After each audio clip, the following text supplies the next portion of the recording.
नमस्कार, मी निशाच किचनमध्ये तुमचं स्वागत करते। आज आपण उन्हाळा स्पेशल असं मँगो मोजितो बनवलेला आहे।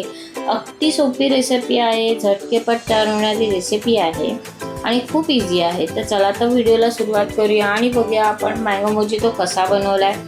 त्यासाठी आपण इथे काचेचा ग्लास घेतला, त्याला थोडंसं आपण डेकोरेट केलंय, थोडं लेमन ज्यूस लावून त्याच्या कडांना शुगर कोट केले।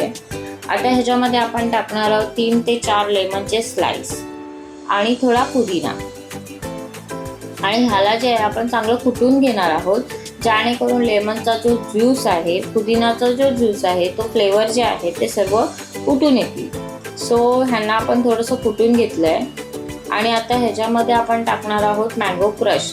इफ जर तुमच्याकडे मँगो क्रश अवेलेबल नसेल तर तुम्ही मँगो पल्प ही वापरू शकता। आपण इथे मँगो क्रश घेतलाय।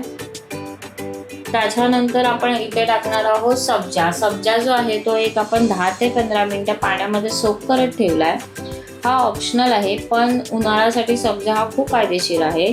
सो इथे आपण सब्जा टाकलाय आणि ह्याच्यामध्ये आपण टाकलेत आईस क्यूब, 2 ते 3 आईस क्यूब टाकलेत आपण आणि ह्याच्यामध्ये टाकणार आहोत सोडा। आणि अशा प्रकारे ही जी ड्रिंक आहे आपण ह्याला चांगलं मिक्स करून घेणार आहोत आणि हा आपला मँगो मोजितो आहे हा चांगला रेडी झालेला आहे। जर का तुम्हाला व्हिडिओ आवडली असेल तर ती घरी नक्की करून बघा। व्हिडिओला लाईक करा, शेअर करा आणि सबस्क्राईब करा। थँक्यू।